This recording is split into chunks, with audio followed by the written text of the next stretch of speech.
Rewind-A-Dynamite from the post-wrestling site. AEW, lighting up the fuse. Sit back and enjoy the bubbly, as we hear from John and Waiting. Where we're going, we don't need roads, and if the buck stops here, this thing might blow. Everything you hear are opinions of the show, and if you don't like it, go to the forums and let them know. Welcome to Rewind a Grand Slam. I am John Pollock alongside Waiting here on a Wednesday evening, moments after AEW Grand Slam from Arthur Ashe Stadium, the third rendition. And I know, Way, that we were just talking beforehand, before we went live, that, you know, we could have gone for is 2 more hours of wrestling, which this crowd at Arthur Ashe Stadium is in store for. I mean, I'm sure if you were there, John, you would have felt the energy coming off of that show. You might have been able to do 6 hours after this. I don't know about that. That was not the resounding answer we heard from people that attended last year's show that went till 12:40 a.m. Oh, is that right? Well, I don't think it'll go that long tonight. I would think, depending on when they get underway. But yes, a 2-hour rampage on Friday, a 2-hour collision on Saturday, and then we have the pay-per-view next weekend. And poor Excalibur had to promote everything that is coming up. And they're going to fit a contract signing in there between now and the pay-per-view on top of it. Well, of course. Yes. Let's start off the top. The major concern from the show was Jon Moxley, who took a Fire Thunder driver by Rey Fenix. And it would seem that he was just spiked coming down on the mat. And as Rey Fenix went to pin him, Jon Moxley did not kick out, and Rick Knox is not sure what to do, so he's holding it up, and it's that gasp from the crowd when they feel like someone blew a spot or something, but Moxley was evidently injured, and whatever was communicated, Phoenix then took Moxley and gave him a second driver, and then pinned him to become the international champion. Now, the at least silver lining so far is that it sounded like, and I saw video of him like sitting up, and then as Excalibur communicated after, which I was really glad they provided an update, because the audience just saw this guy go down and they stopped shooting him and just said that he's being tended to. When they came back from break, Excalibur said that he did leave on his own power, but obviously this is just minutes removed. Whether there is a serious injury, a concussion, we don't have that update, but he was moving. Yeah, the last several, the entire finish was incredibly bizarre. From the Rick Knox, I don't even know if it's who knows, like in professional wrestling, like certain things can happen and we don't really know who to attribute maybe the fault to. For me, at least, watching it back several times, you could clearly hear after the first Phoenix driver, Mox was mouthing finish to Knox, and maybe in that split second, who knows what sort of audible would have been called even before that first one was hit, but that was miscommunicated, and that was weird. Now, it's if he was injured on that first one, it's really hard for me to think that Phoenix and Mox himself would agree to just take a second one, like even if that's being called by one of the performers, even if that's being called head injury, potential neck injury, like that is the moment that the referee has to just, it's off, it's done. And I don't think like that, it was definitely concerning. And listen, I'm not casting blame, but in these situations are, unfortunately, like these are going to happen. This is not something that is so out of left field in a professional wrestling setting. And I would say certainly doing the same move a second time, like we don't know in that split second, who knows? Like he could have a neck injury, and we're moving him, not just moving him, but delivering this driver again. And I think that there is no problem at all if like there's a head injury, a neck injury, done, match over. Yeah, sure. But I also do have to open up the possibility that he was perfectly fine. I mean, we all saw Will Ospreay versus Kenny Omega, and all of us gasped, clearly expecting something to have gone wrong. But I mean, you hear from wrestlers afterwards saying that they're perfectly fine. So it's entirely possible that like he was perfectly okay and decided just give me the finish again so we can end it again. It was just, he could not kick out, Way, like he was motionless. What, after the second one? The first one. That was the whole problem. He couldn't kick out. Unless he intended for that to be the finish. Well, the referee certainly wasn't ready for that to be the finish. So that's what I'm saying. We don't know where the miscommunication took place. The fact that he was able to actually get up for the second one, though, and the fact that he was able to walk out tells me like he had use of his legs. Like it wasn't that type of, He was down for a bit, though. It's not like he just immediately sat up. Like it was minutes before as they were checking on him. So again, this is professional wrestling. So I do have to open it up there. How much of it was, I just lost the match, I have to stay down. Again, like we have to talk about all this because it's professional wrestling and because it's weird as hell. And all of these things. They did the spot in the main event. They did the exact same spot in the main event, and everyone understood like that was part of the match. This 15 minutes after the show is done. We don't have that much information right now. Hopefully in the morning we will. But all of these things are possible. It's just a really weird series of events, just even starting from the first one into the decision to do it again. So if there is an injury, obviously we just hope he's perfectly fine. Yeah, I mean, and these are things as well where sometimes you see someone get up and it's assumed fine. Like sometimes these injuries, like the true extent of them, it's the next morning might be a whole different thing. So when with the head and the neck, you always have to be very, very cautious and can't necessarily make an instant diagnosis on it either. And the Phoenix driver is, a move that Rey Fenix uses often. It's one of his signature moves. Was there, if in fact this was an injury, was there a certain height differential that made this one particularly more, gruesome and scary? And do they look at, limiting a move like this from either Rey Fenix or other performers in the future? I mean, WWE, of course, for a long time has had the power driver ban. Is this something AEW will have to seriously look at? Is there audience demand for these types of moves to go away? I mean, this is something we constantly revisit anytime a serious injury occurs. Well, I defer to what I would call the Lance Storm rule. It's not so much that you're policing moves, you're policing those that are administering the moves. And Rey Fenix does not have a history of botching this move or anything like it.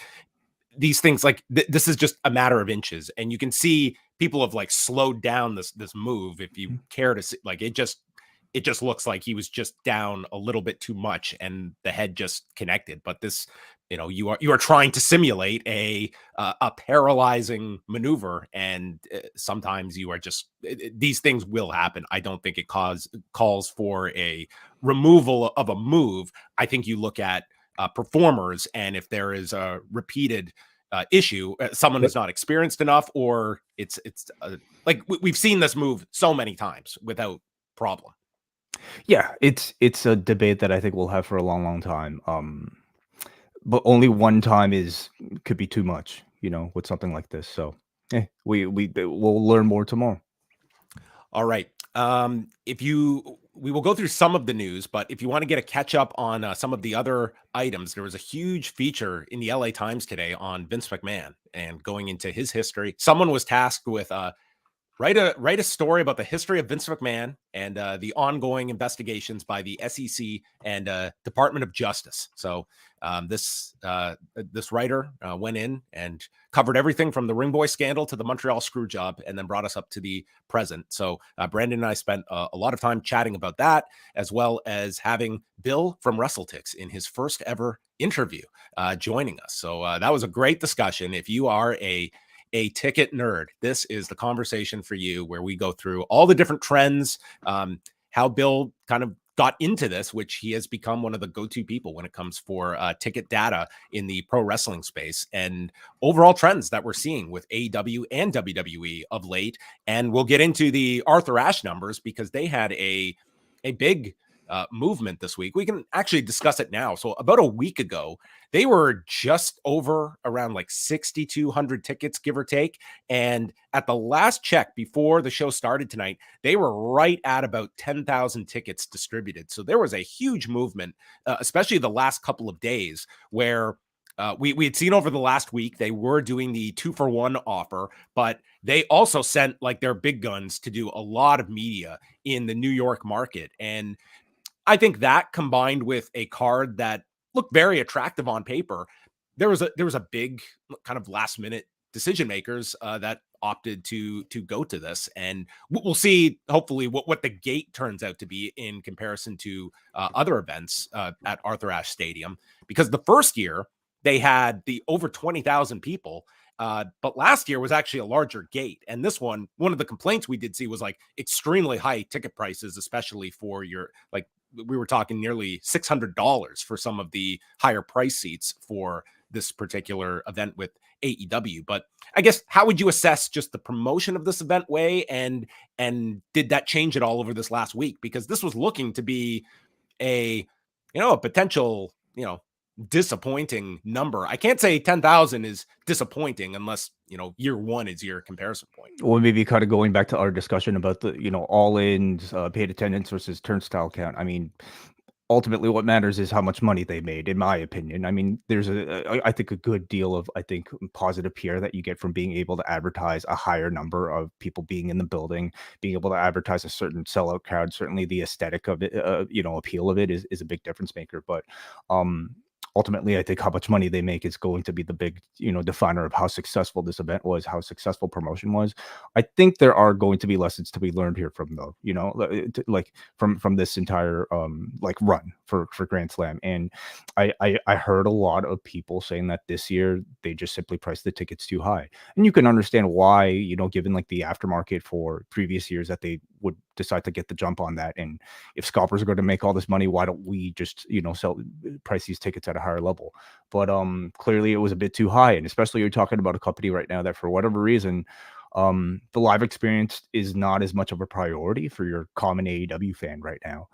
I think the card ended up being really strong, and without necessarily being able to see a lot of the local media appearances, clearly that was a big difference maker too. So I imagine next year they'll be pushing just as hard, if not for all their events, putting your local stars on TV wherever you can. Do you keep this in the same time as previous years and this year, when we know they're going to do the all in, all out back-to-back weekends again? Is that too close to be promoting all these big shows? I think we got to get used to it, John. I mean, they're probably going to be promoting at this rate like a pay-per-view a month, right? So could this be a pay-per-view? Yeah, I think so. Yeah, I feel like the setting itself feels big enough, and in fact, it will probably spur a lot of ticket sales simply on the fact that you're selling a pay-per-view and not just an edition of Dynamite itself. They're basically doing a pay-per-view when you add in Rampage. Totally, yeah. How does that work for trains? What time do you have to get people out of there? Well, I think this would do a lot better on I don't know the booking frequency of Arthur Ashe Stadium, but I would think like a Friday or Saturday, even a Sunday. I think this is a more attractive offer. Like, I'm much more inclined to sit through 4 hours of wrestling that go to 1 a.m. on a weekend than a Wednesday night. I think that's another complaint from people, is that a lot of these people have to work the next day, and that's a really late night. And they did announce the main event for Rampage would be the Hung Bucks challenging Mogul Embassy. So I'm assuming that'll go on last. One of the great benefits of, I think, AEW theming a lot of these Dynamites is that they've just cultivated these sort of name brands of, like a Grand Slam or a Winter is Coming, that you could just elevate to a pay-per-view status whenever you want to. Does that take away from, what is still like something that really matters in your Dynamite rating? Yeah. But I don't know. There's something nice about like being able to say like you're going to a 20,000 seater for a pay-per-view. At that point, you might even be able to justify raising the tickets, or at least selling at a pay-per-view level versus just a Dynamite level. So I could see them doing it. We'll see if they will. Number from Tuesday night, NXT did its second big number in a row with 824,000 viewers and a 0.24 in the demo. So just slightly below last week's numbers, which were their largest in years. This with week 2 of Becky Lynch, who came out at the start of the show and freestyled. And that set up a handicap match turned tag match with Lyra Valkyria against Tiffany Stratton and Kiana James. Big increase with women 18 to 34, which were up 57%. It was their biggest female number in that 18 to 34 number in months. And so a positive trend that way. Men 18 to 49 were down, as were the 35 to 49 demo. But overall, like a 0.24, they were number one among all sports programs on cable for the night. And and they were down in Canada. So everything making sense with the US and Canada divide, but also adding Becky Lynch to the No Mercy show on September 30th, where she will defend the title in a Extreme Rules match with Tiffany Stratton that I think becomes the main event of that show. I could see even above Carmelo Hayes and Dragunov, but it really beefs up this show. Like, we were looking at what impact is No Mercy going to have on Collision. I think sizably more now that you have this match attached and you have several main roster performers on that show, and that NXT, more people are watching NXT on a weekly basis than they have in years. Totally. Absolutely. Yeah, as they should, I mean, whatever Nick Khan said about trying to, be able to turn this into an actual third brand, they are giving it as good of a go as they ever have, and it's proving to be pretty successful for them. I think if if you're trying to book Collision, it's just not just potentially one thing a month you have to deal with now, and sometimes it's going to be 2 times a week. So sucks for them, but I'm happy for all the people involved with NXT, including its roster that is going to be forced to really step up, and I think a lot of them have. Yeah, wait till Level Up starts doing premium live events. Goodness. Oh, you need developmental now for developmental. That's true. Yeah. So then we can have 50 hours of wrestling a week. Yes. Do you think WWE is officially out of its plateau? This is why Vince McMahon sold the company. The company peaked. Yeah. Well, thankfully he sold. I think that's what did it. Yeah. Got out at the right time. Yeah. So multiple reports this week about Randy Orton being spotted at the Performance Center. Cassidy Haynes noting he's been present there pretty consistently over the last 3 weeks. And there was even a video circulating, which I'm of the belief was a recent one as well. And he wasn't exactly hiding from fans, but was telling them to giving them the shush. So either he's telling the fans to keep this quiet, or he's lining up for something with Chad Gable. He's going to be the new librarian. Could be a great role for him, but he is now 43 years old, and he's coming back from the most significant injury of his career. He's been out since May of last year. So we're talking a year and a half that he has been gone, and you have a lot of stuff you can do with him. But what do you see as if you're looking at, say, Randy's got, this is sort of, I'm in the back, I've got a year left, whatever the time frame is. He's got to be looking at winding it down now. How do you best capitalize with a Randy Orton in this final leg of his career?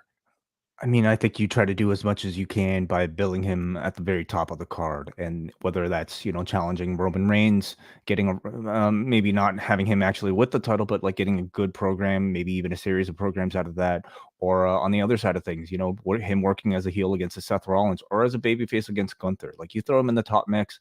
And, if you're trying to be a bit more conservative, maybe put him on a bit of an Edge, or Brock Lesnar type of schedule, have him appear, cut his promos. He's fantastic at telling stories, and then save the big matches for these pay-per-views. I mean, he's a huge name, and somebody you could, rely on to headline in any pay-per-view.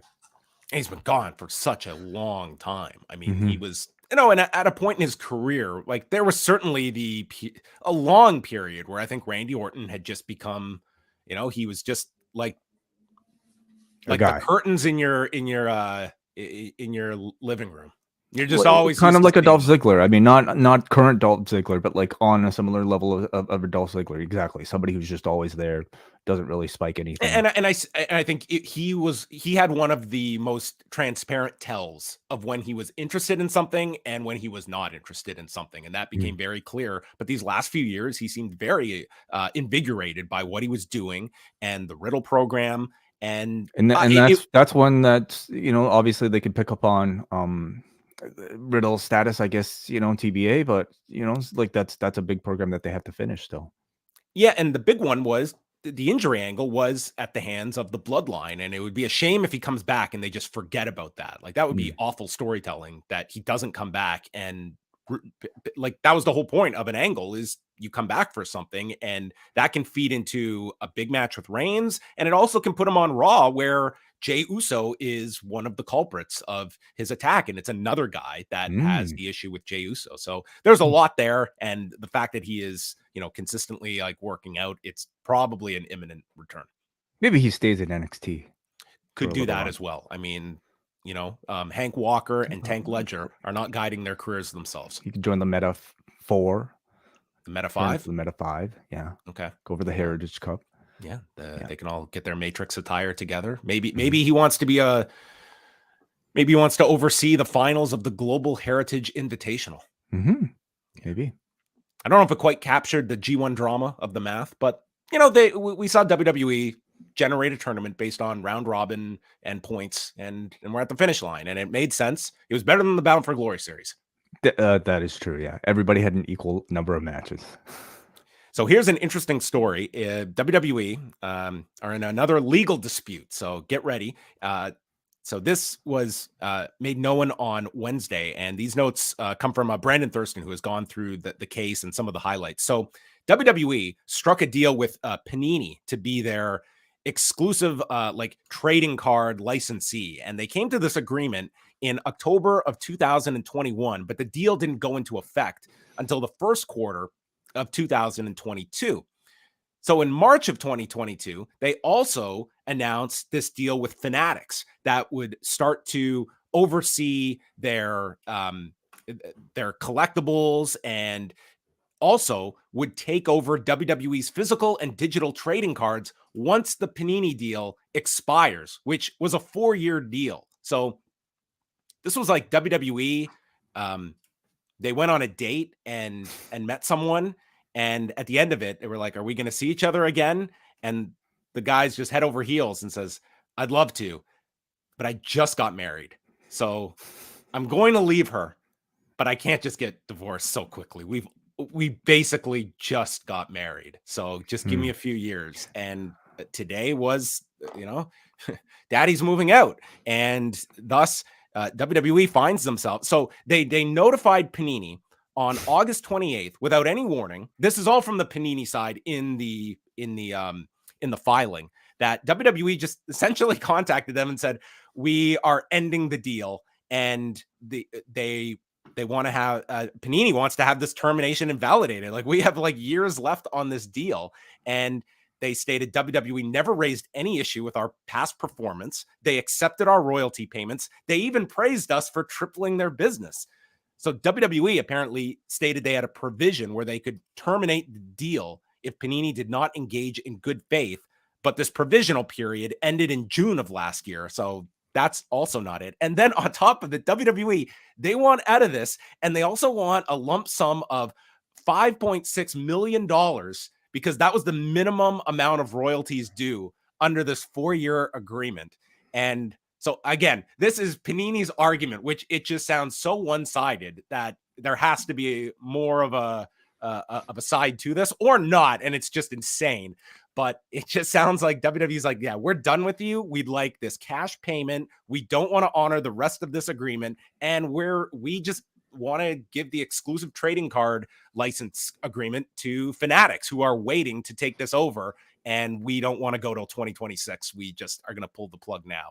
Does not seem like this is a relationship you can repair based on something like this. I don't know what Panini is like. It almost sounds like Panini wants to just, hey, we'll continue to work with you, but we're not ending this early. But it just feels like this is the end of this relationship. I'm sad to hear it. Do kids still collect trading cards? I'm the wrong person to ask. I mean, I was a big baseball card collector when I was young, but I don't know if wrestling. I used to collect stickers, actually. Panini stickers. Well, Fanatics was also looking into their NFTs as well, and I don't know how well that's done for anybody, honestly. Yeah. I know, another lawsuit for the WWE, I suppose, kind of, throw them in the queue. Endeavor's problem now. Jerry McDivitt is off to the beach. He's done. Yeah. And last thing here is this new group that is launching, and this is more the curiosity of the concept itself, which we will find out on Thursday night. It's Sukeban, which is happening in New York, and so this is from the original press release. Sukeban, the first ever Joshi women's wrestling company outside of Japan, featuring an entirely Japanese roster, will hold its world premiere event on September 21st at Capitale in New York City. Featuring the strongest women's roster in North America, Sukeban will harken back to the glory days of Joshi wrestling to present the authentic, hard-hitting, phenomenal Joshi experience. The Sukeban name is an ode to the girl gangs of the 60s and 70s that helped bring feminism to the forefront of Japan.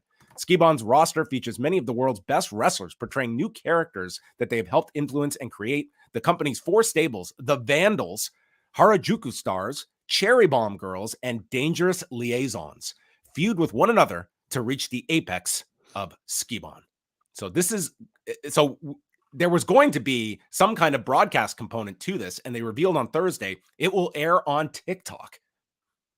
Obviously, they were waiting until the last minute. They didn't know where to broadcast it, and they went and read Jack Winon's great feature and realized this is the audience to tap into. So it will air on TikTok, and will Post Wrestling have you covered? Yes, because we have gone to the Joshi Queen herself, Karen Peterson, who will not only have a report on this debut show on Thursday night, she will also have a preview and going over some of the characters Thursday morning at postwrestling.com. So I'm curious to see how this goes off. I'm always hesitant when a group's big sales pitch is, we're going to reinvent professional wrestling and how it's done. But nonetheless, I go into these open-minded to see what they have. The production level of what they have put out, like their trailers, I mean, it looks like tremendous production, and financing is behind this. And there are several, it's a lot of wrestlers that are portraying original characters for this project. But you have like Risa Sera involved, Unagi Sayaka, Yu is part of this, but they're all playing pretty much new original characters in these 4 groups.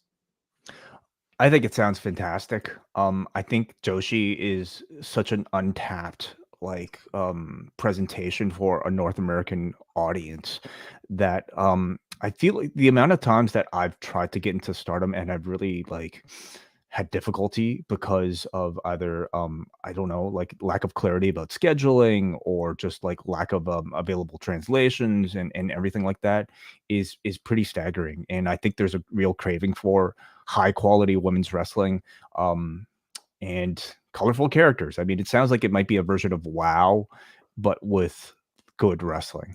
So I'm curious to see how. Man, what a. Oh, you know what? I haven't what seen WoW in quite a shade. bit. I'm sorry. Well, listen, I don't even know.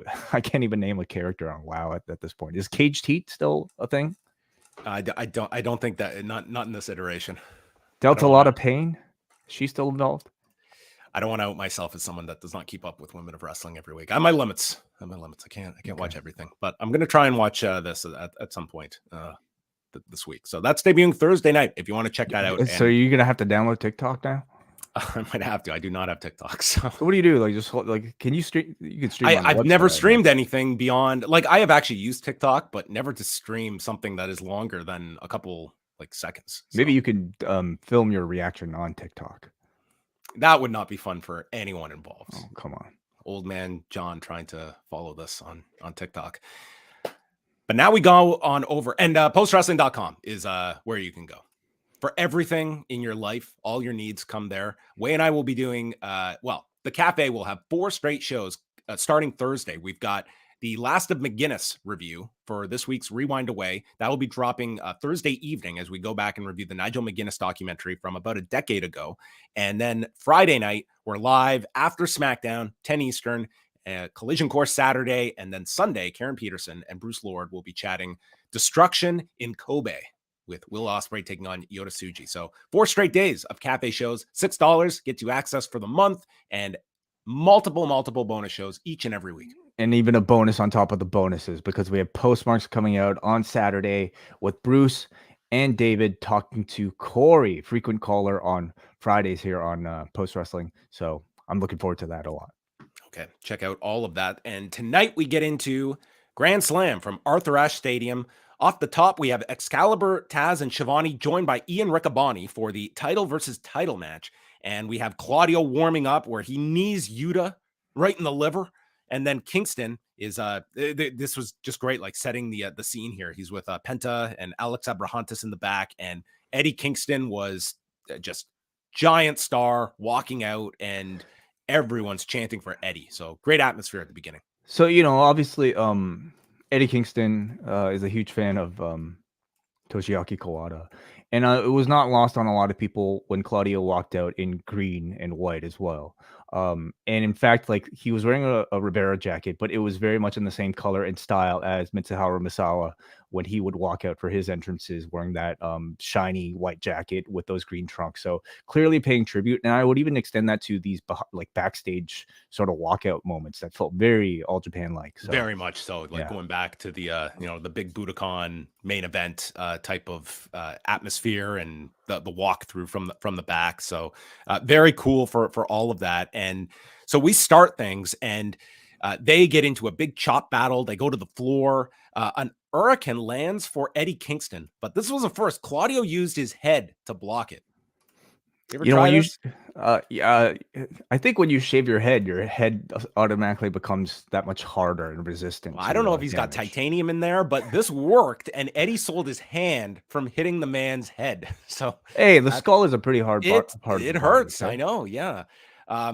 But Claudio then lifts and suplexes Eddie onto the ramp and continues by stomping the arm and hits a European uppercut. And we go to picture in picture, which TSN did not go picture in picture for this break, but then they got their act together later in the show. Kingston catches Claudio and goes through the sequence of an enziguri, exploder, Saito suplex, and then into the rapid fire chops in the corner. But Claudio just eats them, and he stands up to Eddie, who drills him with this right hand, and that catches Claudio and rocks him. They continue the strikes. The Ricola bomb is countered with a roll-up. And man, is this crowd just ready to see Eddie win this. And there's a running European after Claudio gets up for a 2 count, tries for another Ricola bomb, and Kingston kicks out. The place goes nuts because as much as Eddie was the sentimental favorite, I think they have conditioned the audience that he's just not going to win. Or these big moments, at least in AEW, you don't just assume the happy ending is going to be given to you when you expect it. So when he kicked out of this, there was a genuine like roar from this crowd. They're chanting for him, and Eddie comes back. 1 hurricane, 2 hurricanes, a half and half suplex, a 3rd hurricane, followed by the Northern Lights bomb. And Claudio kicks out. And this crowd, you could just hear the life draining from them after this super special combo that he hit. And then tries to lift up Claudio for a pile driver, but can't, lands another hurricane and power bombs Claudio. And with that wins the ROH championship in 15 minutes and 27 seconds. And this crowd, they just lost it here for the ending. And this was your All Japan style, like just sprint down the stretch. And these guys just, who was going to be the last man standing? And it was Eddie Kingston. A terrific match. This was the opener, but it was absolutely a main event caliber presentation, main event caliber match. I think the pageantry and the atmosphere here already made this feel like a very special match even before the bell. But the match itself was as hard hitting as I think, the style of match that they were trying to pay tribute to. Kingston, I thought, working with the arm injury and eating that punishment from somebody as dominant and as vicious as Claudio made him that much bigger of a perfect hometown babyface for this home crowd. And they were really trying to sell, I think, the significance of Eddie holding the ROH championship here, coming off the lineage of, I guess, people that were his friends or are his friends, like Xavier, Low-Key, Homicide, Jay Briscoe, and really the perfect night and the perfect setting for this title change. It was great. I mean, this was the stage to do it on, something this big for Eddie Kingston in New York. And afterwards, Claudio offers his hand, Kingston shakes it, and Claudio just hands him the title and walks off.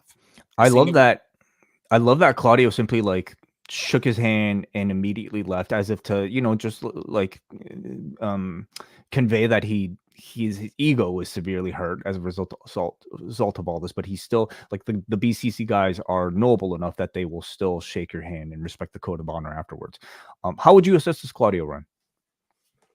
I think it was good. I wouldn't say ROH is in a place though where it has that level of importance attached to it, where I think you're going to judge a lot of Claudio's work on what you're seeing in AEW as opposed to the week-to-week stuff on ROH. And I was pretty shocked when they listed his 2023 singles record as 6-0. Like, the man has only had 6 singles matches this year. That's crazy.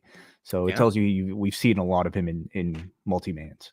Yeah, I mean the the big matches he's had with this ROH title have been great.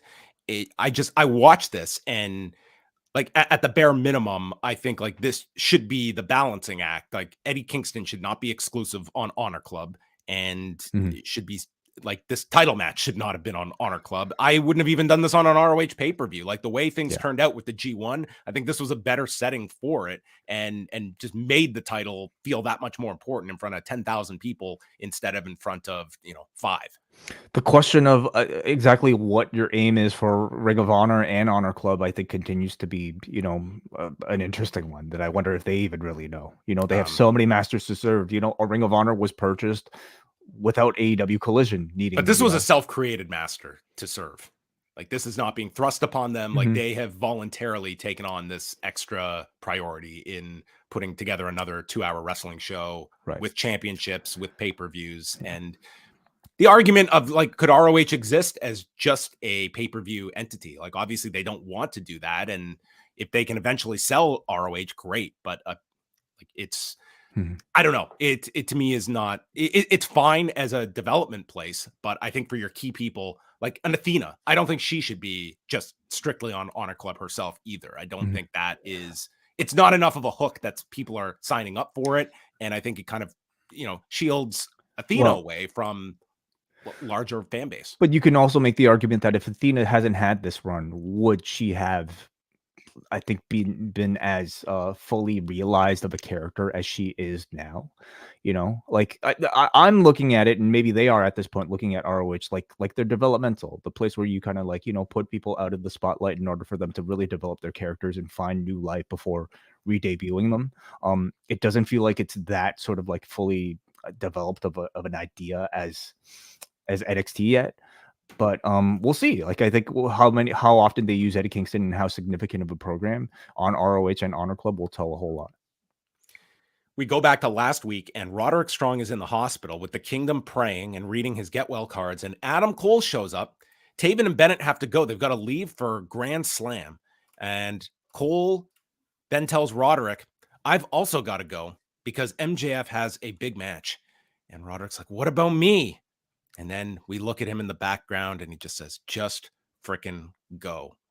And to be fair to Roderick Strong, this visit was like the Homer Simpson, like walking into the house and turning around and leaving.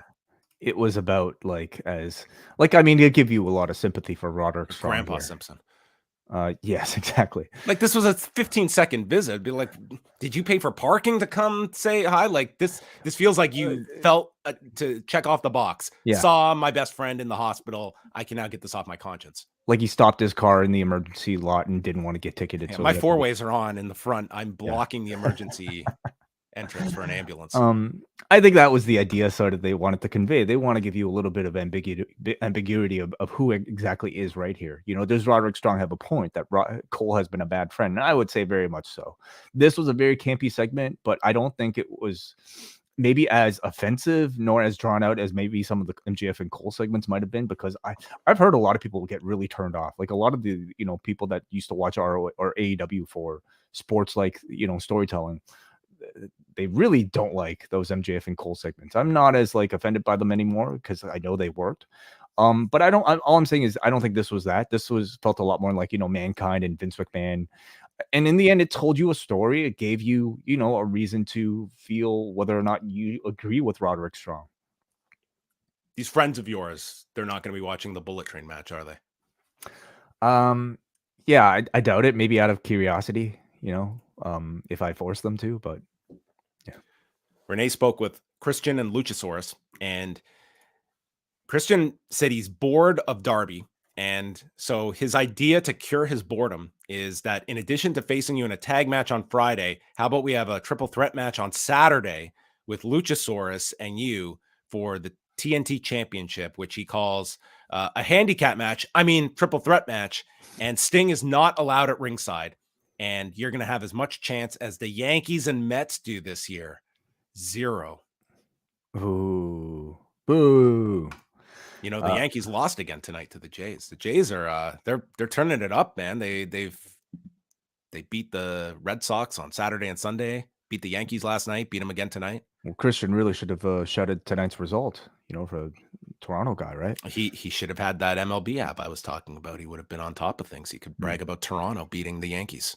Could have given them the final score too. It feels like it's a pretty big match for Collision, a title match with Darby after it could feel like the culmination of this actual feud. I don't see a title change happening here. Just because Darby with the TNT Championship again, I don't think achieves a whole lot. But can you see this being the end of the feud? I mean, it feels like we've reached our conclusion. Unless there's something more to go, and perhaps like Nick Wayne, joining Christian and Luchasaurus, like maybe that's the turn they're looking for of some sorts. Though that would be very, very similar to what we're about to get into with Sammy Guevara, almost too much. Jericho and Guevara, we had Jericho make his entrance to Judas, and then Sammy Guevara. The lights go out, and we see a light up vest that Sammy Guevara has procured, and Mont Easy wraps his theme to the ring, and we see Guevara's trunks, which are a throwback to Chris Jericho's tights that he wore at WrestleMania 19 against Shawn Michaels, that the announcers point out. So there would be a lot of WrestleMania 19 to this match. And we start off, and early on, Guevara spins to do his pose, and Jericho joins to do the Sex Gods pose. And it picks up from there. There's a corkscrew tornillo to the floor by Guevara, and he does the throat slash and calls for the GTH, but it's countered as Jericho hits a code breaker. Guevara hits his own code breaker and hits this insane moonsault to the floor, and the announcers thought he blew out his knee, but he was okay. So Guevara's on the apron, and Jericho comes off the turnbuckle, and Guevara was supposed to catch him with a drop kick, and it totally missed, and it kind of was this abrupt pause in the flow of this one. But they continue onwards. Sammy hits a big top rope cutter, and the GTH is countered into the walls. Jericho pulls him away, and Sammy breaks free. They go to the top turnbuckle, and Sammy executes a flying cutter. And as he goes for his own top rope lion salt, Jericho gets up the knees, hits his own lion salt, gets a 2 count, and then after absorbing some knees, Sammy hits a flying knee, hits the GTH, and then Sammy takes about an hour to climb to the top turnbuckle, pose, and then go for a shooting star press, which is caught in midair with a code breaker from Jericho to win the match in 15 minutes and 12 seconds. Jericho beats the student. Yes, he does this time around. I felt like there were a couple blemishes here from which is unusual for both men, but it didn't really affect my overall enjoyment of the match, which I thought was very good. And especially when you nail a finish this spectacular, that's what's going to be remembered. That's all really, and that goes for the match we're about to talk about after this as well. But this one was, I think, very ambitious, with very creative, with a lot of spectacle, that suplex off the apron, and of course that incredible finish. So set the stage for the turn that we're about to talk about. Yeah, I thought that they were just they were doing a lot of creative stuff. Obviously they had come up with a lot of interesting counters and answers to each other, and Jericho doing a lot in this match. Mm-hmm. I just found it was rough around the edges at certain parts, that the flow was kind of lost at different points, and it just seemed as though it was they were going after the springboard the audience wasn't ready for, and vice versa. Yeah, notably, I mean, Jericho tripped off the leapfrog, but I don't think that one felt realistic, because he just kind of ate punishment for it. It was the springboard drop kick that Sammy, I think, was supposed to counter with the super kick that looked very mistimed and unusual for men at their caliber. Not perfect, but I still thought it was a very entertaining, good match. So they're both standing in the ring, and Jericho's in the center. And they come together, and they shake hands, and they hug. And I think that just the fact that everyone had that seed planted with the gear, it gave everyone just the anticipation that this could happen. And they have this hug, and you're waiting, and then Sammy Guevara kicks him right in the balls, and they verbatim do the post-match from WrestleMania 19 with the addition of Don Callis walking down to presumably recruit his latest member of his family, Sammy Guevara.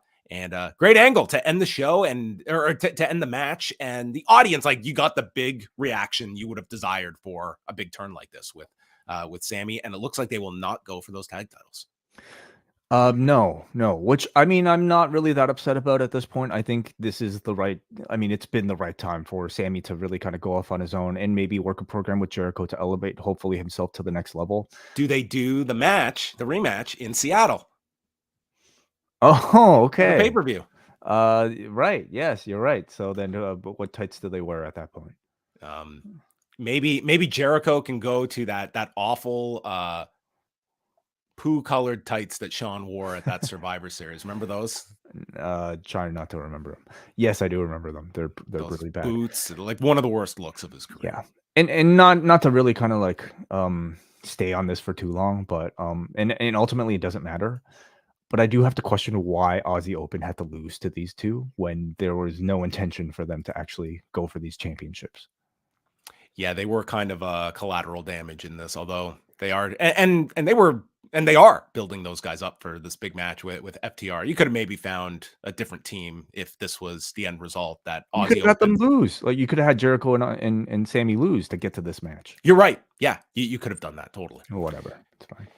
MJF and Cole, they arrived earlier in Queens today, and MJF cuts the promo on Joe. He's been holding this grudge for 8 years, but he's going to take that chip off his shoulder, bash his skull in, and he's trying to take my title and my brother, Adam Cole. Tonight, I choke you out. And Cole gets a phone call from Roderick, and we see him go off screen. Roddy, you're not going to die, dude. So Adam Cole was off to go back to the hospital because his friend was in a life or death situation could have been on his deathbed. Must be a pretty fast driver. You think his parking would be still valid? Maybe they don't take it after 9 p.m. It's hospitals. The parking is not cheap. Right. Callis and Guevara are backstage, and Renee asks if this means he's joined Don Callis's family. Like, I would presume so, but we're going to find this out on Friday. Okay. So maybe that's not what it means. Okay. And Daniel Garcia walks up, and Sammy has to be held back. And Callis explained this kid's money. So he's still in recruitment mode with Daniel Garcia too. It looks like he is. Yeah. So, hard for me to think that he would just like pick up every single JAS member into the, Don Callis family. So I'm not expecting Garcia to join. And does it finally lead to Daniel Garcia versus Sammy Guevara? Does it finally lead to a story for Daniel Garcia is the bigger question. Big nail biter. Will he get a story out of this? Jon Moxley and Rey Fenix for the International Championship. They explain this is already the 4th title defense for Moxley since beating Orange Cassidy. And it starts with Fenix leaping off the ramp onto Moxley. There was a great camera work here covering this dive. But man, he just crashed into Jon Moxley as he came down. Like, this one looked concerning too, just the way Moxley went down. This was the first like concerning moment of the match, and I think this was like within the first 30 seconds here, like where looked like a rough landing on Moxley's like neck area. They see like you could see Fenix checking on Moxley with the wrist afterwards, and all seemed okay, but a lot of close calls. He could have been rattled off of this one to begin with. I mean, who knows? Yeah, who knows?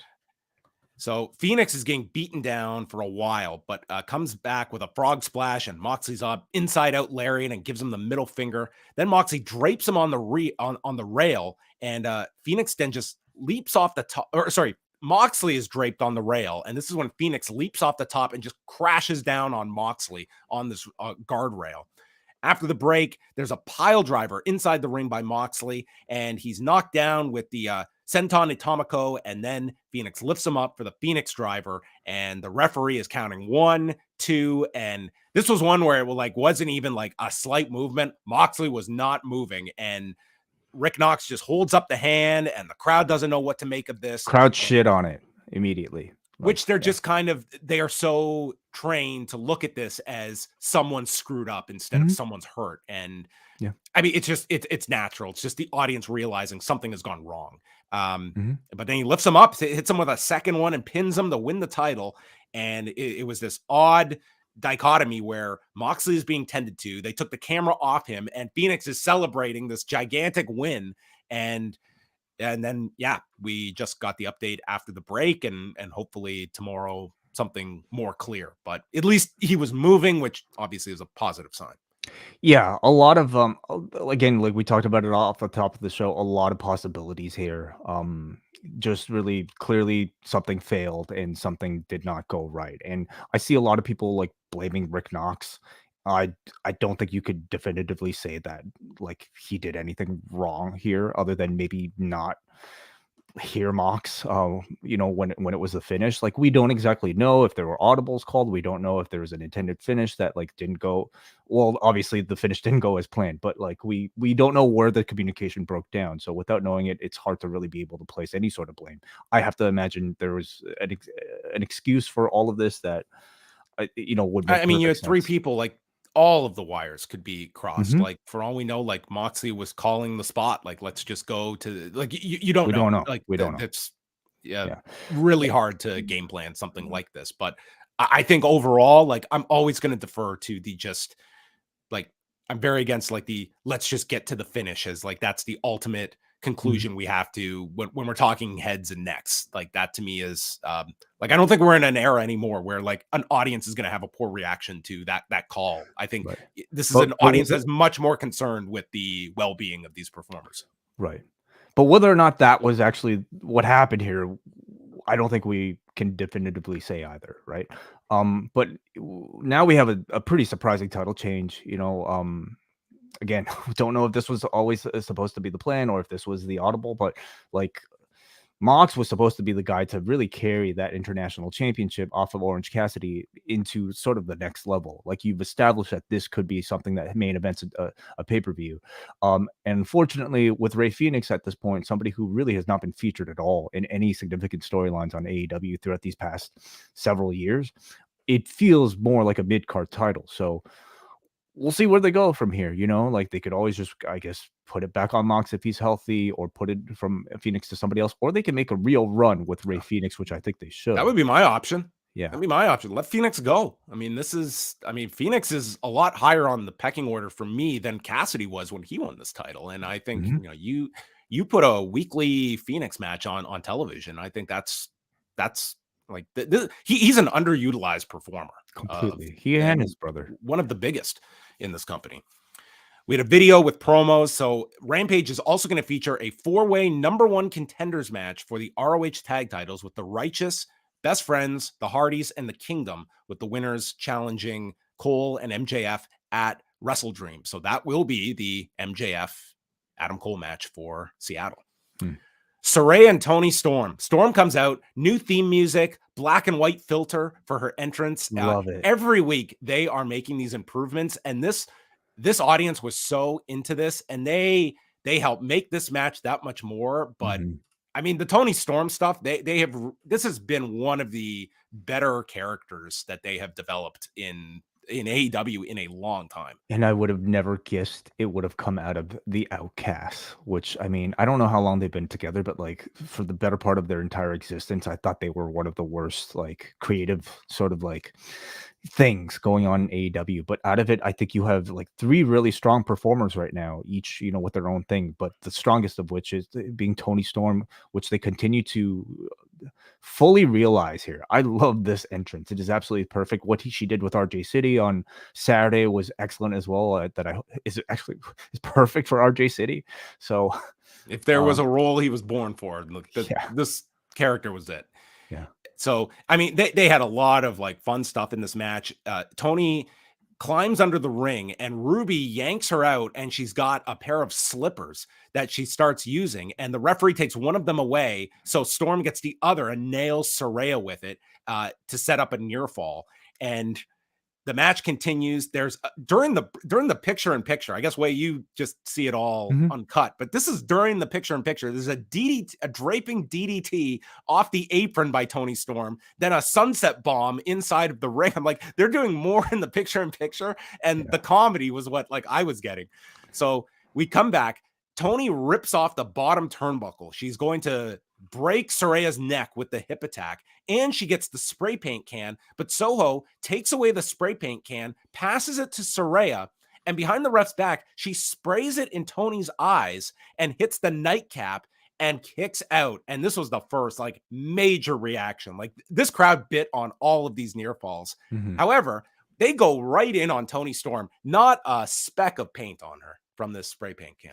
That green paint has always been very. This was like not a dot, nothing. There was nothing in this. Like it was. I don't know what they're using. In hindsight, but I almost feel like they should have gone with a different color. But like this green paint has never been that effective. Well, this was a new one for spray paint in a wrestling spot. So Saraya goes to smash her face into the bottom turnbuckle, but Saraya can't bring herself to do it to Toni. So Storm grabs her by the leg, puts her foot on the mat, and then makes out with Saraya, hits the Storm Zero, which Saraya kicks out from. Another huge near fall. And she puts Saraya up against the exposed turnbuckle, seats her in the corner, and we get her stating, "I love you." She said, "I'm sorry, I love you," to be specific. Okay, I didn't catch the "I'm sorry." I assume that was implied, but Yeah. there you go. And runs at Saraya. The only quibble I'm going to have is Saraya got out of here with 20 minutes to spare before, like, it was too early. So Toni just looked like she was still running forward when Saraya had moved. True, but I mean, given who was actually I don't blame her for not taking any chances on this, but I don't think Toni was going to go full force here, knowing that. Nonetheless, she gets out of the way, and Saraya, Storm runs into the exposed buckle and is hit by a nightcap off the turnbuckle and pins her in 8:53. Dude, this match totally over-delivered. This crowd was great. They had some really, really strong near-fall spots. I might go to say, like, this is probably, I think, Saraya's best match I've seen her in AEW. I don't think I would really question it either. Like, and for Storm's character, like this was one of her better performances too. Like, it was a lot of the character work. Like, I don't think anyone's gonna have this as your match of the year or even match of the night, but this worked. This worked really well for the audience. What are we learning really from this MJF run? You know, like if you're going to be a big star, you can have, like, I don't know, like 6-star matches, like every single outing. You know what? In AEW, you'd be huge if you had 6-star matches, but you can have 3.5-star matches every week, and that's not really going to make much of a difference in your status. What connects with people is a unique character, and this is a very unique character that I think is very much connected with everybody. This to me was the type of match that I think completed Toni Storm's babyface turn.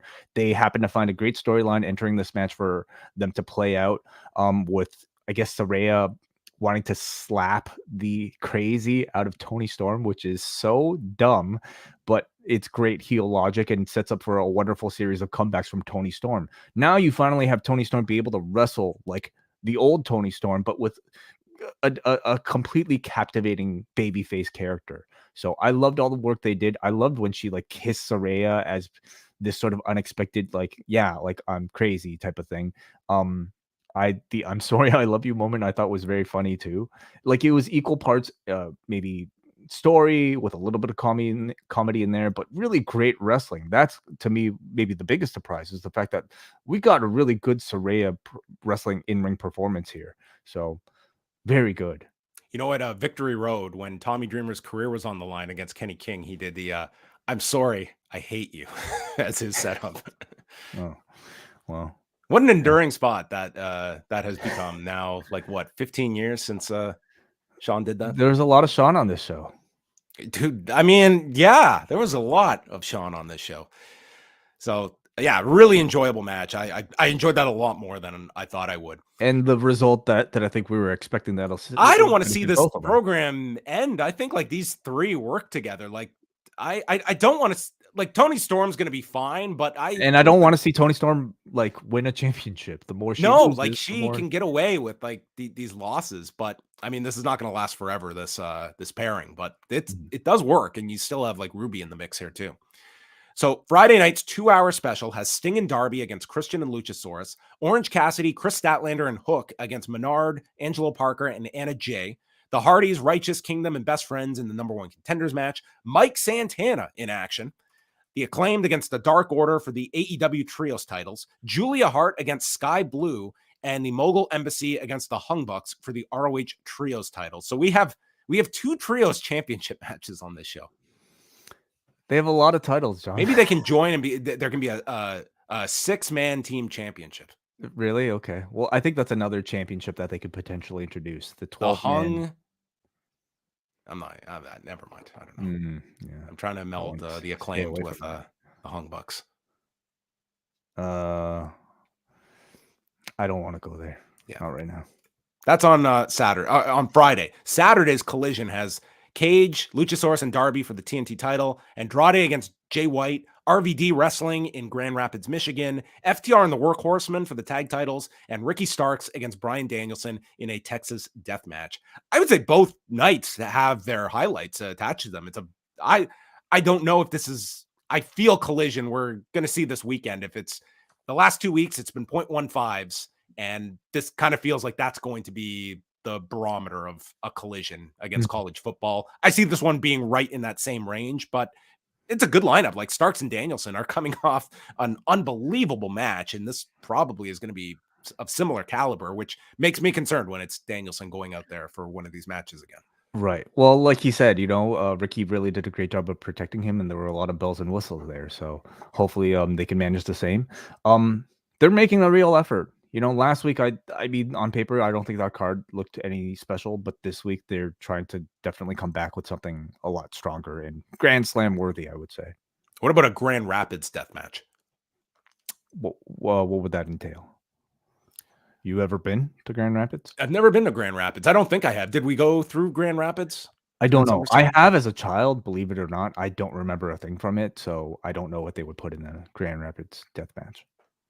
And Dynamite next week, contract signing. Hangman Page and Swerve Strickland. So we got some work to do building up Dynamite, but we got a contract signing next week. So buy your tickets now. I'm surprised they even took the effort to talk about Dynamite. There was way too much for anybody to. They should just go, Dynamite.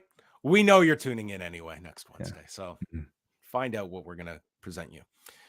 So Samoa Joe is walking backstage with security in our callback to TakeOver, minus shoving a guy that he would headline a show with in 8 years from now. Well, exactly. They could have really made someone here. Everyone would be like, who was that guy? Who was the indie guy that got shoved this time? Totally his chance to, book a program for himself in 10 years. Missed. MJF, Samoa Joe. Before MJF comes out, maybe the best part of the show. Oh my God. Like for anyone that grew up in the second this video came up, you knew exactly what they were parodying it because this was such a famous spot with Bret Hart, and it's the go get him champ, except the punchline at the end is the kid asking his dad if he's adopted. And this was awesome. Great shot for shot. Like this thing was absolutely perfect. I mean, brought me back to my childhood. I'm sure a lot of AEW audiences childhood as well. And the punchline at the end was absolutely perfect. He went over Shivani, giggled at it. He thought this was hilarious. So very good spot. And great. MJF comes out and dude, he is decked out in all the major sports teams in the state of New York. Dude's got the Bills, the Giants, the Jets. Do you want to know how pinstripes? Dude, do you want to know how deep he got? Okay. I paused. He didn't show off every logo. Okay, so he had the Mets, the Giants, the Buffalo Bills. So he's going outside of New York, had the Jets, had the Islanders, the Rangers. He even had the New York Titans lacrosse team logo, who competed in their last season in 2009. Oh my God. It tells you. Man, it tells you this guy doesn't give a shit about the Buffalo Sabres. He might have had the Sabres logo on the back too. He didn't get everyone, but I mean, the man continues to, I think, perfectly lampoon every babyface trope under the sun as part of this run. It's wonderful commentary. Yeah, he's got his Mets shirt that my God, I hope they were selling all of these all night long because all this Mets stuff was just very smart to have on hand here. No Adam Cole as the match begins, and Joe goes after the neck and he hits the Uranagi. And the Muscle Buster gets countered with a sunset roll up. And every time MJF gets any kind of offense, the crowd is with him. He is the A1 babyface to this crowd. Him and Eddie Kingston were the biggest babyfaces on this show. And I thought by a pretty significant margin from anyone else. Yep. Joe tears off the Mets shirt. And MJF fights back, and when he signals for this kangaroo kick, holy Christ, did this place go wild.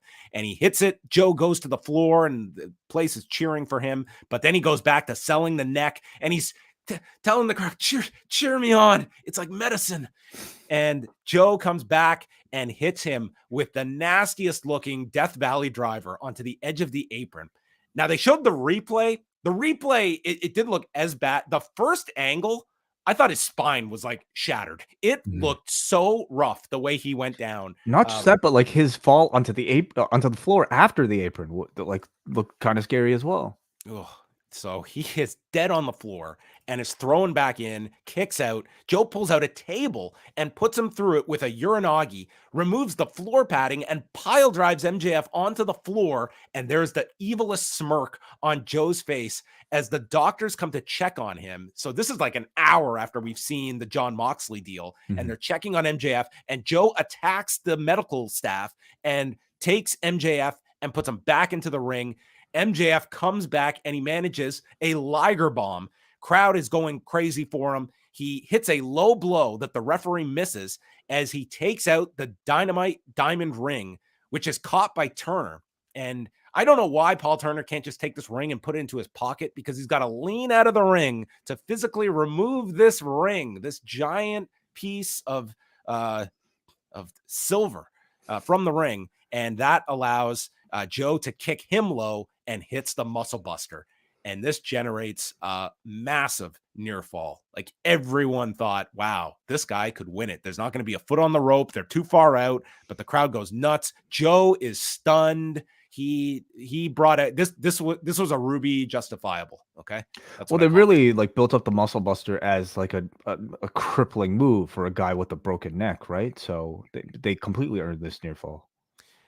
Adam Cole runs down. He's cheering on Max. This is like, it's just babyface. Like this, he's Hogan 1987, and the arm stays up, and Max gets to his feet, bites his way out of the sleeper, and Cole distracts Paul Turner, leading to Max choking Joe with his wrist tape and applies a rear naked choke, putting Joe out in 1841. And then Adam Cole runs in, hides the evidence as MJF distracts Turner, and we see Samoa Joe walk in and offer his hand, and MJF shakes on it. And there's the big surprise was there was no big surprise at the end. There was no attack.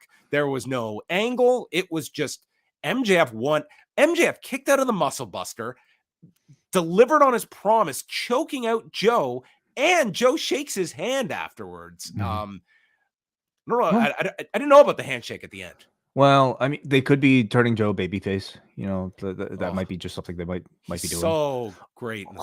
He was incredible in this match. I don't need babyface Joe. Like, he was, agree. Like, he gave everything to MJF in this match. Like, there doesn't feel like a follow-up to this. Like, this felt like we're done with the Joe chapter. I guess if you want to complain that like MJF won with the wrist tape, but to Samoa Joe, like, obviously this was fair, because he shook his hand afterwards. I mean, they're both villains, and cheating is a part of their repertoire. So they, I don't think there's a follow-up for this. I don't think there ever was meant to be one. They were peaking for Grand Slam and they got there. But man, this was like Samoa Joe, the hottest he's been, I think, in years. And I hope that they are able to find a way to capitalize on this beyond just, I don't know, a Ring of Honor TV title defense. Like, he feels like a real commodity right now, and I don't think he would have gotten there without MJF. Like, this was a beneficial program for the both of them. But this match, he was really fantastic. Incredible atmosphere, obviously, to start. I don't think there's been a wrestler that has utilized cheating to make himself a bigger babyface than since Eddie Guerrero. So MJF has really been perfectly like giving us a really unique take on what a babyface run could be. And it continues, what I think has been a really strong series of title defenses for MJF so far. Yeah, I would say aside from like the Moxley deal, I thought overall like a really entertaining show. It was what was your match of the show of the 5? Oh man, I haven't even thought about it since. Let me just think about it. What did we have here? I thought the peak with like Claudio Eddie. Yeah. For me.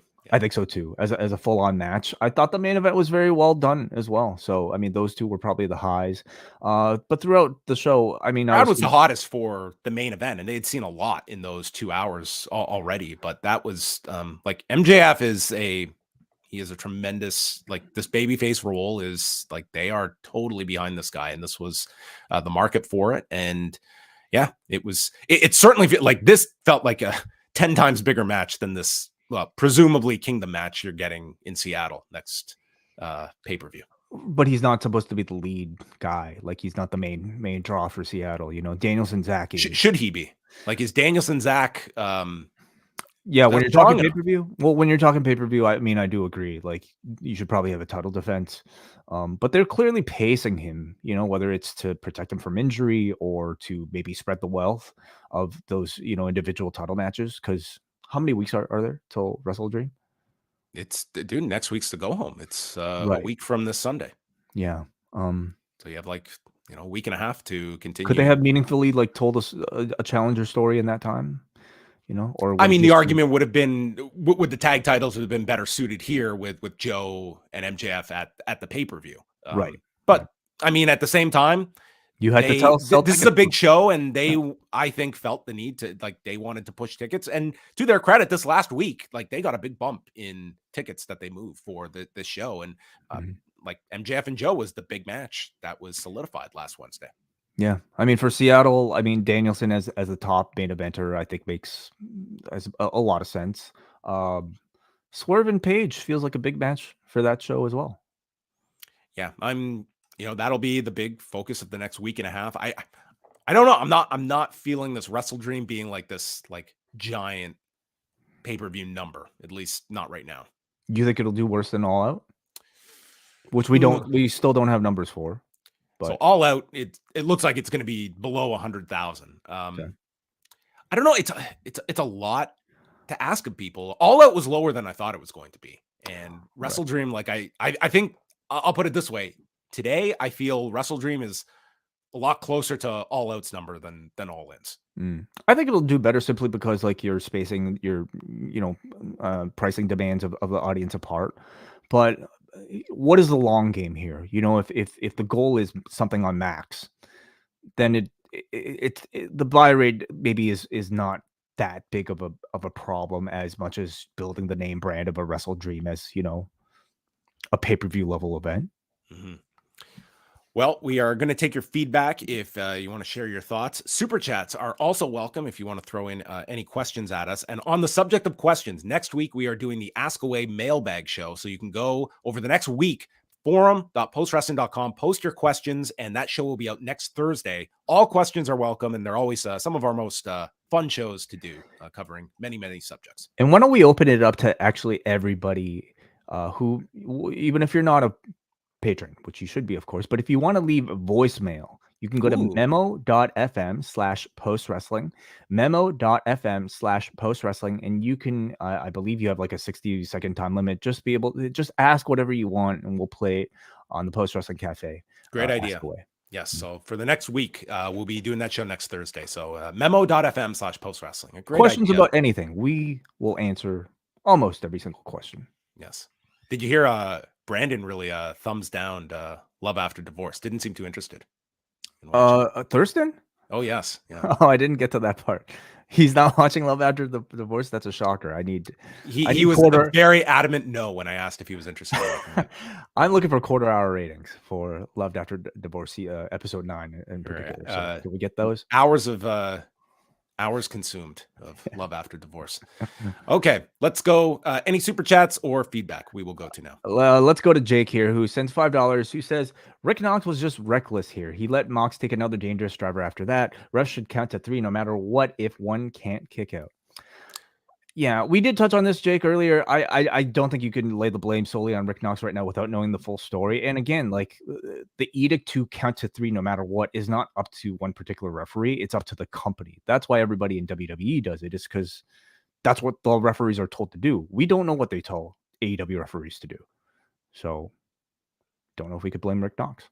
Yeah, I think it helps, and like we just don't know what that's one thing. Like, you don't get sort of a idea of a protocol in these kinds of situations. Is there a protocol, like when there's a potential neck or head injury, and what is you have to be thinking on the fly, like a legitimate referee of, is this something where there's a difference between being hurt and being injured. If they are hurt, can they work through to the end of the match? They've got a bad knee, but we can get to the ending. We're not going to further or significantly compromise the existing injury. But if it is something where you are injured, then we are no longer in the auspice of we must finish this match, and this is a competitor that can still reasonably compete without greatly compromising themselves. And was there enough space to even determine the severity of injury? If Moxley was talking back to Knox, can Mox determine at that point that like there's so much going on and all of it is at a split second? I mean, I have sympathy sometimes for like MMA referees too when they're placed in these sort of situations. Oftentimes I don't. But in this situation, again, I just laid out there that we don't know enough about what exactly happened for me to make any sort of judgment. Yeah, there was a fight on Saturday where the referee Chris Toni thought that this choke, like the guy's arm went down and he quickly like ended the fight, and it was a premature stoppage. Like it was not a really like deep choke, and the guy was fine and protesting, and this referee just got torched on commentary, online, and he went to the replay and like acknowledged he made the mistake. So it didn't go down as a loss for this fighter. It went down as a no contest. Oh, interesting. That's what they do now?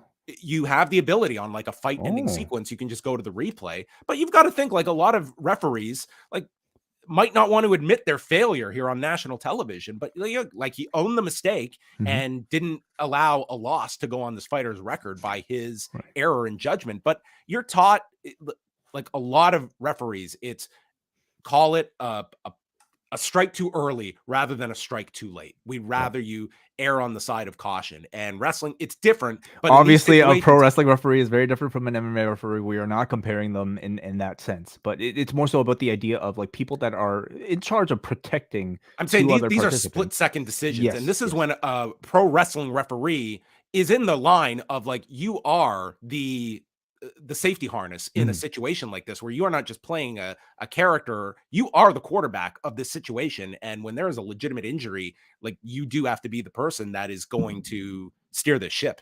Right. Let's go to our feedback, forum.postwrestling.com, and we go to Brian from New Jersey, who says, I'll start, John. Aside from the scary ending to Mox and Phoenix, I really liked the show. It came off as a major event like the previous 2 visits to Arthur Ashe, and the smaller crowd still sounded good on TV. Still sounded loud on TV, I should say. I thought it started strong with Claudio and Kingston and ended strong with the main event. And in between, we got a quality heel turn and a wonderful new entrance from Toni Storm, which friends of mine compared to Goldust's old entrance. In addition to Moxley's health, I hope Adam Cole is okay after he appeared to hurt himself running down to the ring. From Roderick's neck health to Cole's ankle health, I also hope this isn't the end of Samoa Joe in the main event picture, as I think he's been awesome since returning to TV in June.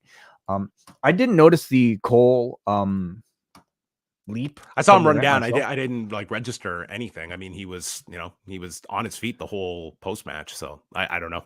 Yeah, but some have like mentioned it as well. So, well, I'm sure we'll get an update on that as well. Jordan from the Bronx, who was at Grand Slam. Great show live. I didn't get up during the entire show out of fear of missing something. No surprise debuts or returns this year, but we got some very fun wrestling. Here's hoping that Moxley and Adam Cole are okay and not seriously injured after tonight. Don Callis' heat in the building was intense. This is my 2nd Grand Slam and 3rd AEW show overall. They need better merch options in the building. 8 out of 10 show. Seems to be a consistent complaint when it comes to AEW at live events. And 4 years in, you figured like you wouldn't be hearing so much of that anymore. But well, I hope they mass produce those Mets shirts for MJF. Like that would have seemed just perfect for this show. Let's go to David from Israel, who says, overall, I really liked the show, but I had 2 issues, which are more agent-producer based than anything. 1, after the Moxley incident, having almost every match afterwards include a pile driver spot, including one on the concrete, which was an injury spot with doctors, felt tasteless to me, and they could have done without it.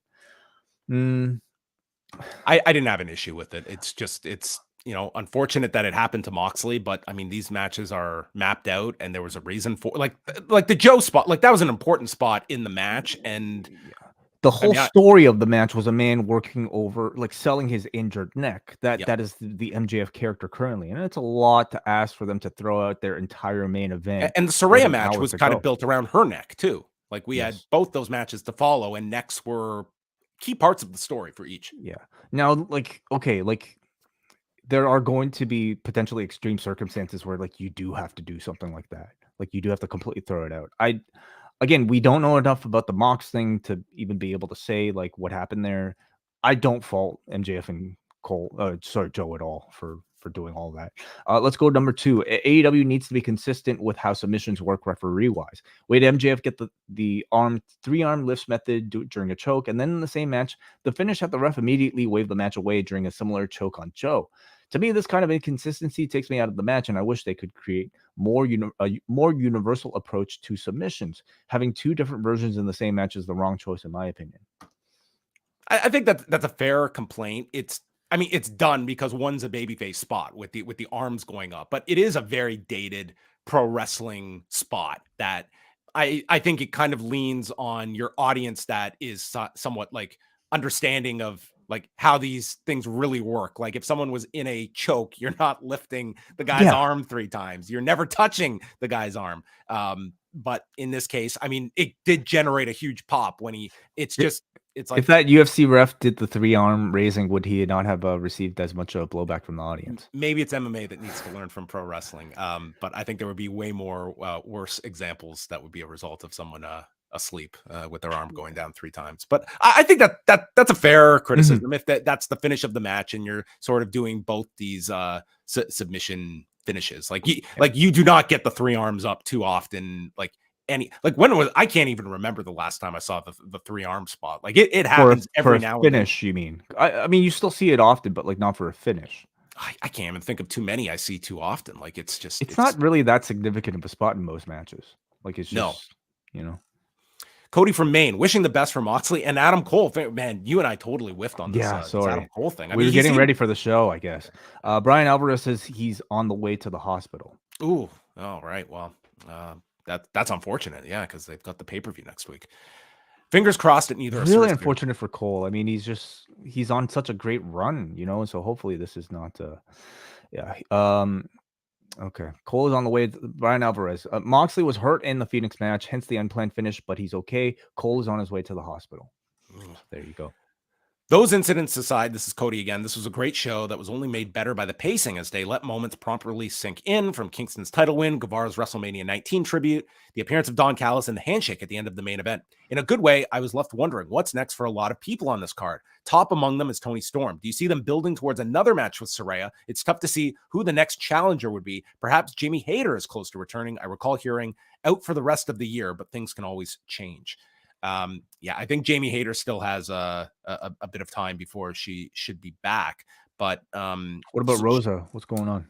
Thunder Rosa, that's someone that, I mean, man, she is for all we look back at of like finishing up and stuff, like she's missed over a year now with that back injury.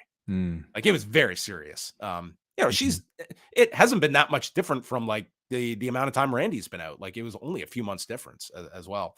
I think there's lots to do with Toni Storm. I think there's still juice in the Outcast program that you, in theory, could get another match with Saraya, though I don't think you need to. I think Tony's going to be fine with wherever she's such a key part of whatever story she's involved with, but it's also keeping the Outcasts in a prominent position when they've got the title with them as well. So I think there's more that could be done there, but like Toni Storm's over, and I think like I'm not too concerned with whatever direction they take with her. Let's go up next to Muggin, who says Eddie Two Belts kicking off Grand Slam was a wave of euphoria. It was neat psychology with Claudio wearing Masawa colors to counter Eddie's Kawada skeep. The match itself was very strong. The main event was uncomfortable at times, but Joe was at his best, and MJF called his shot to put him to sleep. It was a nice touch with the Bret Hart style intro. It's relieving to hear that Moxley dodged the bullet after a near miss with that finish to him versus Phoenix. And Jay from Windsor, good show as per usual by AEW. But by the end of it, I couldn't help but have a bad taste in my mouth after the Moxley incident. In 2023, how can a performer be dropped on their head and knocked out only to be picked right back up and given the exact same move that literally just knocked them out again? Experts say that when you suffer a concussion, the worst thing you can do is get hit in the head afterwards. If his head hit the second time, that could have been an even scarier one than it already was. I understand things happen fast, but that should not happen. There needs to be a system and a protocol in place to prevent this, as this isn't the first time, including Matt Hardy.